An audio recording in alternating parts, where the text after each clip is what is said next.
அனைவருக்கும் வணக்கம். உங்கள் கவிதை கனகவல்லி பேசுகிறேன். குடியை கெடுக்கும், குடிப்பழக்கம் உடல் நலத்தை கெடுக்குன்றாங்க. ஆனால் நிறைய பேர் குடிச்சு எத்தனை பேர் குடும்பம் எப்படிலாம் வருது, சீரழிஞ்சு போகுது. அதுக்காக தான் நான் ஒரு பாட்டு எழுதினேன். அது போடுறேன். எல்லோரும் பார்த்து லைக் பண்ணணும், ஷேர் பண்ணணும், கமெண்ட் பண்ணணும். ஓகேவா? குடிக்கிறான், தினமும் குடிக்கிறான், அவன் குடிக்கை விட்டு மனைவியத்தான் அடிக்கிறான். பிள்ளையையும் அடிக்கிறான், பெற்றோரையும் மறக்கிறான். பிள்ளையையும் அடிக்கிறான், பெற்றோரையும் மறக்கிறான். அவன் குடி போதையிலே கீழே விழுந்து கிடக்குறான். அவன் குடி போதையிலே கீழே விழுந்து கிடக்குறான். வேலை செய்யும் இடத்துக்கு தான் போகிறான்.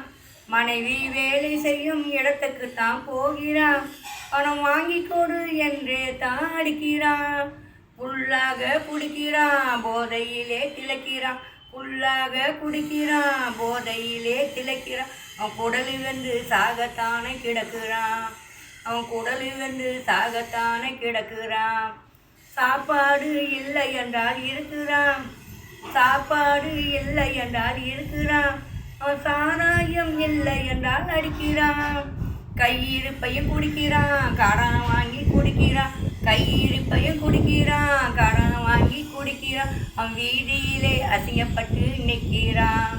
கடனால் அவன் வீதியிலே அசிங்கப்பட்டு நிற்கிறான். குடித்து விட்டு வண்டியைத்தான் ஓட்டுறான். குடித்து விட்டு வண்டியைத்தான் ஓட்டுறான். அவன் குடி போதையிலே விபத்துக்குள்ளாகிறான்.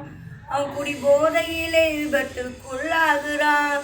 அரசு ஆணையை மறக்கிறான், மனைவி பிள்ளைய மறக்கிறான். அரசு ஆணையை மறக்கிறான், மனைவி பிள்ளைய மறக்கிறான். அவன் சாலையிலே ரத்த வெள்ளத்தில் கிடக்கிறான். அவனோட சாலையிலே ரத்த வெள்ளத்தில் கிடக்கிறான். கண்ணெதிரே தெரிகிறதே மரணம். கண்ணெதிரே தெரிகிறதே மரணம். இதை புரிந்து நீயும் உயிரையா விடணும்.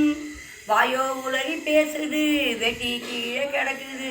வாயோ உளறி பேசுது, வெட்டி கீழே கிடக்குது. குடும்பமானமல்லவோ காட்டில தான் பறக்குது. குடும்பமானமல்லவோ காட்டில தான் பறக்குது. மானிடனாய் பிறப்பதே அரிது. நாம் மானிடனாய் பிறப்பதே அரிது.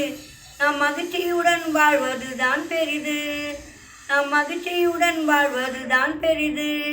இந்த பாட்டை நீயும் கேட்கணும், பகுத்தறிவை உணரணும். பாட்டை நீயும் கேட்கணும், பகுத்தறிவை உணரணும். குடியெடுக்கும் குடியை விட்டு திருந்தணும். நீ குடியெடுக்கும் குடியை விட்டு மனம் திருந்தணும்.